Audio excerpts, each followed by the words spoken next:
So MrBeast trapped the guy in a circle until he lost 100 pounds. This is gonna be a wild adventure, but we're gonna hear from Majd himself. So stick around for that. Let's get started. Pee-whoop. I'm not gonna lie, hearing about this concept for the very first time when I heard about it, I'm concerned because you wanna actually help the person get to a healthy weight in a healthy way. You also wanna make sure you're sending the correct signal to the world about what is the healthy way to lose weight. And we've seen with prior weight loss shows like The Biggest Loser, where people crash dieted down to a ridiculous weight only to have regained the weight because they didn't actually instill healthy habits in them. So I'm curious how this will go. I'm skeptical, worried, but optimistic. This is my friend Majd, and if he loses 100 pounds in the next year, I will give him $250,000. 100 pounds in 1 year. There are 52 weeks in a year.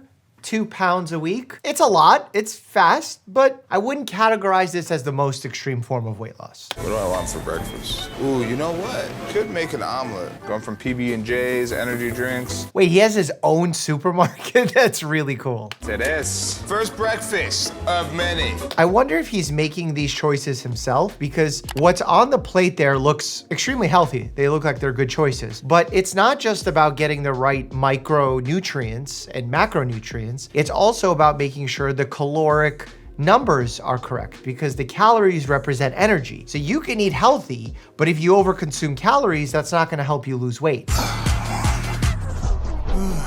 He just started working out and I think he's already going to bed. I mean, he's doing 135 on an incline bench. That's not easy. That's tough for a lot of people. I think it's hitting him just how hard this is gonna be, which is why we got him a trainer. I'm gonna go introduce him. This is your personal trainer, Coach Juan. You're about to get me shredded, huh? Yes, sir. About to lose this belly? Yep. He seems excited. For the first time in his life, he was learning how to eat healthy. Coach cooking today. He's teaching me how to grill. That's good, right? That's so good. The plan your trainer laid out for you, You've been completing up to 18,000 steps per day. I have a love-hate relationship with step counters because some people take it too far. I think locking in on the steps per day can perhaps create a toxic relationship with exercise. Just in general, staying mobile and then perhaps logging your miles, your weight training, things that are perhaps higher intensity, I feel like is a better strategy. Lifting 5 days a week. Correct. And you've only been eating 2,500 calories a day? Eating 2,500 calories a day for him and his size, I don't remember exactly his weight, is definitely at a deficit. So he's gonna be losing weight, especially if he's exercising on top of it. So you gotta make sure you're consuming your proteins there. And now it's time for your first monthly weigh-in. Single weigh-ins are not incredibly useful. I get why Jimmy's doing this for the video, but your weight will fluctuate and it will fluctuate based on many factors, how much exercise you did, your water status, the food you consumed before, stress levels, microbiome changes. So I like getting an average taken at the same time over the course of a couple of days or maybe several days. That way you get a sense of where the trend is going. You lost 20 pounds! What? Yeah! So 20 pounds in 30 days is quick. That being said, he may have weighed in very bloated, very heavy after a large meal at the end of a day. All those factors are gonna play a big role on that first weight loss. your first challenge is on day 60. After your second monthly weigh-in, For every push-up you can do, I will add $1,000 to the prize pool. so if you do 100 push-ups, I'll give you $100,000. Wow, straight 100 push-ups is gonna be hard at that weight. If I'm trying to get better at push-ups, I would start a progression where you're starting perhaps on your knees in order to be able to get the maximum number of reps in before muscle failure. I mean, if you're doing 10 and you're failing, that's gonna be not only demotivating, but not allowing you to get a little bit of cardio workout there as well. All right, first smoothie ever. Literally first smoothie that I have ever made in my entire life. Protein scoop. Whey protein is a good way to increase someone's protein intake without adding calories. The thing with smoothies, and juice is probably worse than smoothies, is you can easily overconsume fruit. Like if you're trying to make a orange juice in a glass, it's conceivable that you use so many oranges that now your sugar intake is absolutely through the roof. I prefer to eat the fruit, and there is something to be said about the act of chewing. The act of chewing impacts how your body metabolizes those ingredients. And when you're thinking about benefits of fruits, you're thinking about fruits that have high fiber content. So ideally you wanna shift to berries. They have a little bit lower sugar content, better fiber profile. So that's a direction I wanna go into. Now, pushing your body to its limits every single day isn't healthy. So we made sure Majd took rest days and got weekly checkups from a doctor monitoring his progress. Oh, that's awesome that they're thinking that far ahead. I was actually kind of worried about that because rest days are absolutely crucial, and you should have variations in your intensity in your training. Like for example, if you're trying to run faster, you wanna have times where you're doing tempo runs a little bit quicker. You wanna have endurance runs. You wanna have days where you're just walking and you're having recovery days. And then there's a day where you just shut it all off and don't do anything. $1,000, $2,000, $3,000. Jimmy, stop with the money. I will say that's really motivational, probably. 31, 32, 32. Ah! I would have given him that 32. Or at least give him 500 bucks. Your next challenge. Every dollar you can carry for a lap around this building, I will add it to your prize pool. How long is that circle? You might get greedy and you might try to carry $500,000, but you can't make it all the way through and then you lose. Oh, so there's a little bit of strategy here. Coach wants me to emulate how it would be for me to carry duffel bags full of money. Yeah, endurance is gonna be a big factor. When you're working out, training hard is always gonna be beneficial, but you wanna think about the variations in that training. Set counts, rep counts, not allowing your body to plateau. Even though he's on day 63, like this is all new to his body. His whole body is in a state of shock. And with Majd progressing so much in his workouts, Coach's incredible impact on his life was so great that he became a member of the family.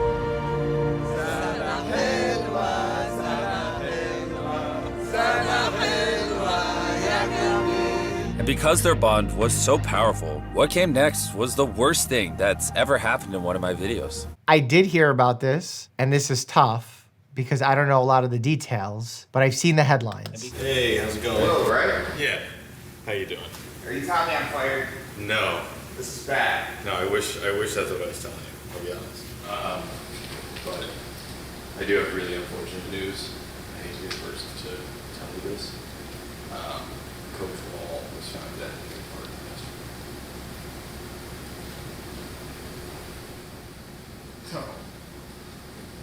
No. No, man, no. No, don't lie to me, bro. I like Will's approach here, offering the hug so that there was huge emotion and immediately backed off and just gave a supporting hand. Very high level there from a clinician standpoint. Staying quiet and allowing a person to process, answering any questions is very valid here. Very good job by Will.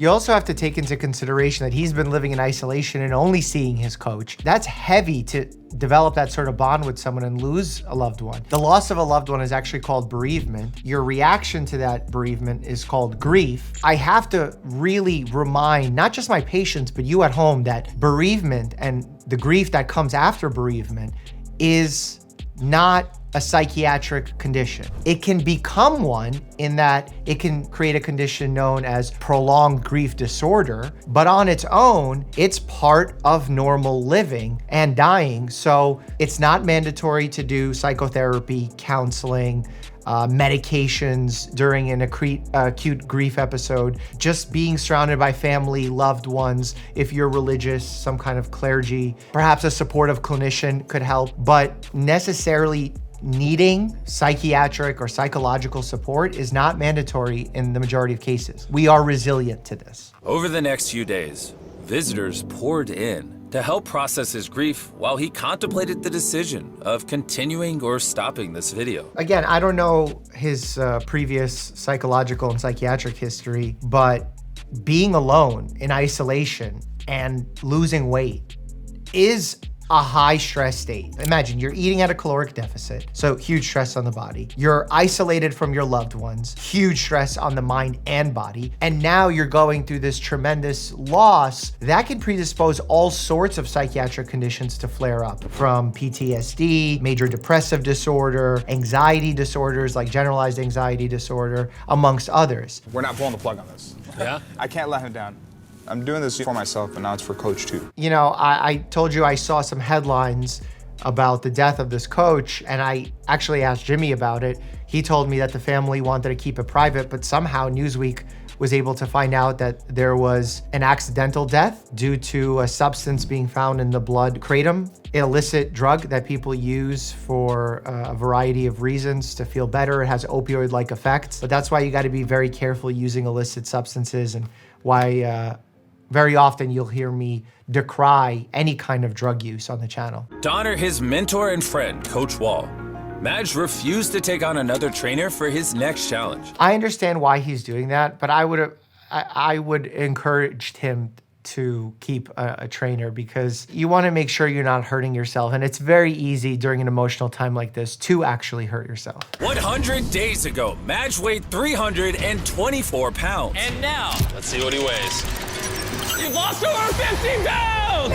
It's so awkward going from that darkness to now this very lighthearted happiness. Let's see how much money Majd can carry.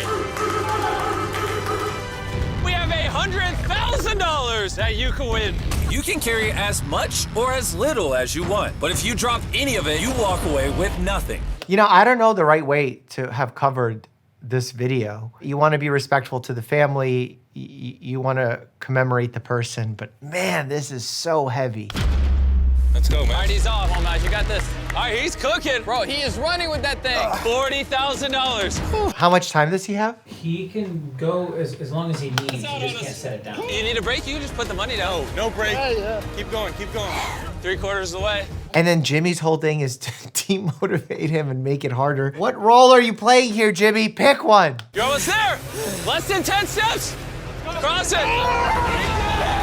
Your prize pool has now increased to $321,000. In Deal or No Deal, as an example, they have the banker who's clearly the villain in the situation. I don't know what Jimmy's role is in these videos. Is he cheering people on to earn the most amount of money? Is he trying to discourage them to lose? I don't know where he fits in this whole scheme of gamifying everything. For our next challenge, if you can do a mile in under 8 minutes and 30 seconds, half of your 1 mile time at the start of the challenge, I'll add another $25,000 to your prize pool.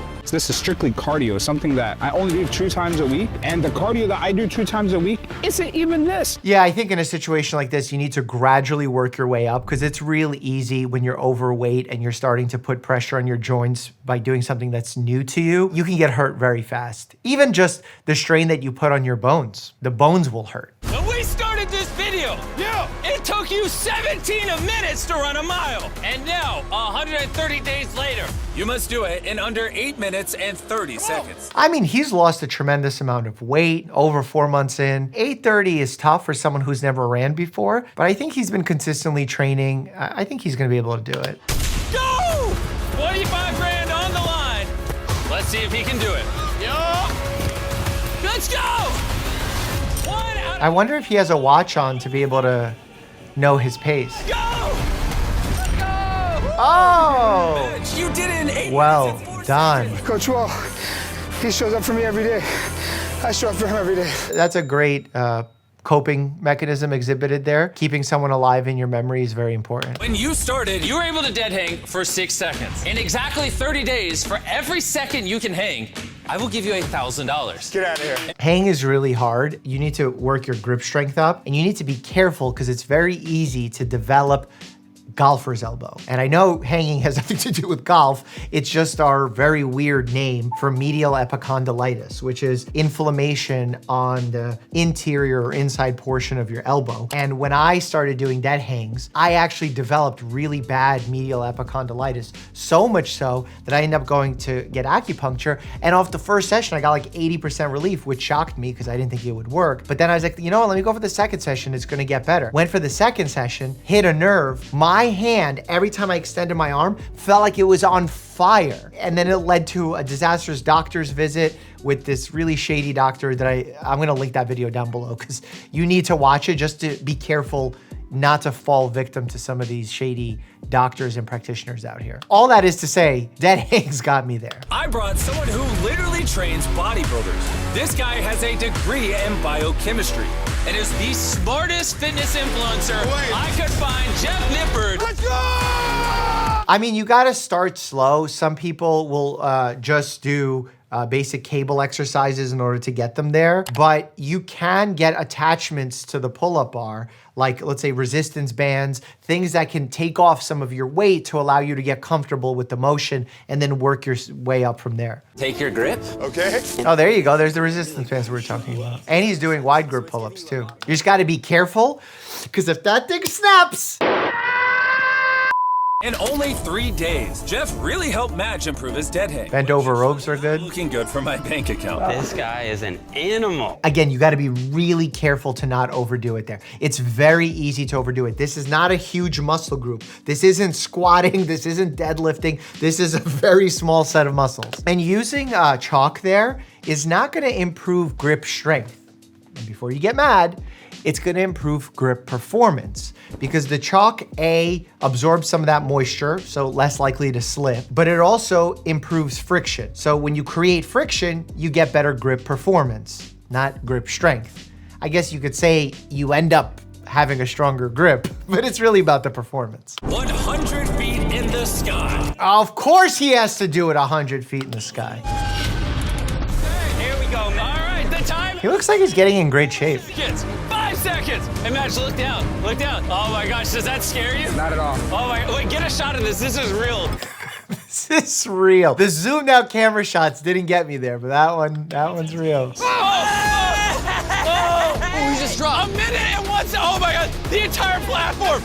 6 seconds to 60 seconds. That's 10x! Hello? That's 60,000! I'm so proud of you, man. Go, man! We're not stopping there because as you'll remember, If he could do a pull-up, I'd throw in an extra 10K. He's gonna try to do the pull-up after hanging for 61 seconds. That's really tough. let's go. Oh, wow, that's really good. He held it too. Do another one. Oh! Wait, 3. Wait, he doesn't need help.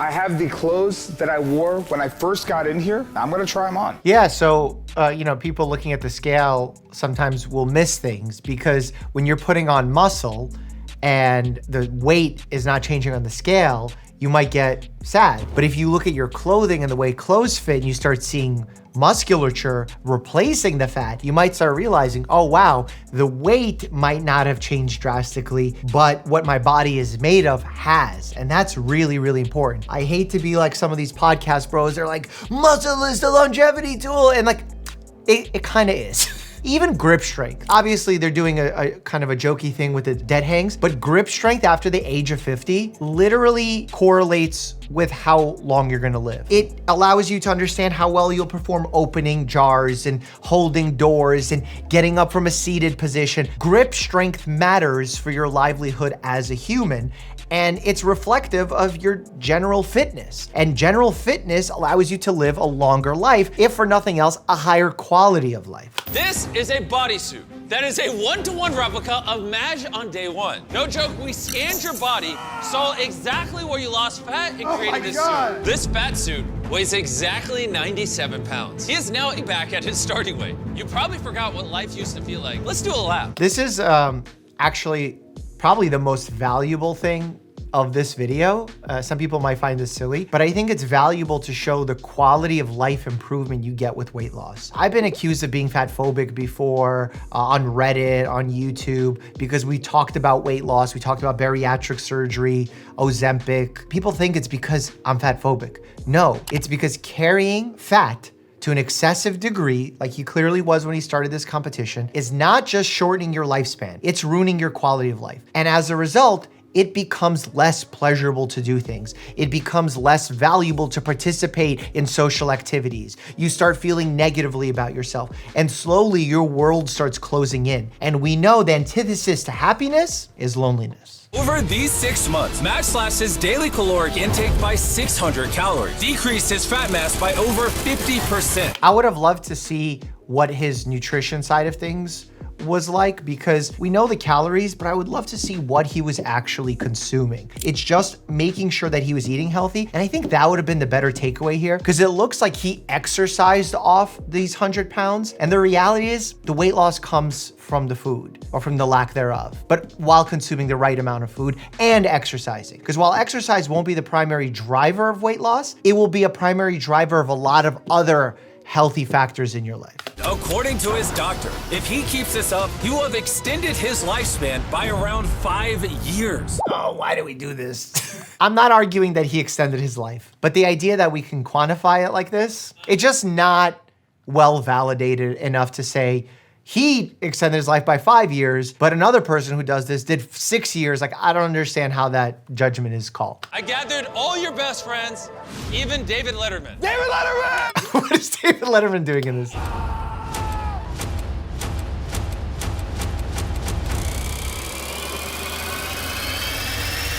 Reveal the results.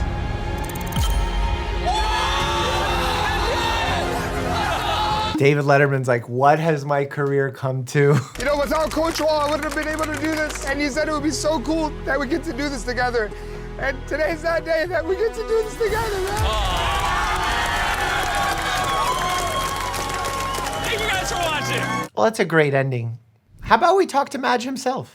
What's up, sir? What's up, handsome? I gotta say handsome to you, Mr. I lost a ton of weight. Dude, that picture of you going like this, that deserves to be in a boxing showdown poster. You're hilarious, bro. I always say patients are the experts in their conditions or experts of their experiences. You being an expert in losing 100 pounds. Tell the audience, what's one tip you would give to somebody as someone who's done it? What should they do? There's 4 pillars: sleep, nutrition, hydration, and physical activity. Physical activity doesn't necessarily have to be like actual strength training, but steps. Hydration, drinking a gallon of water a day. That's what I was doing. Sleep is 8 to 10 hours. And nutrition is just understanding what you're putting in your body. It is a little pricey to be healthy, but vegetables is a good source. You know, and then just the proteins, really. You don't have to be super fancy. Even if I don't hit the gym, it's just being mindful and intentional about what I'm putting into my body. What's the weight at now? Have you stayed consistent? Have you lost more weight? Have you gained some weight back? I ended at 222,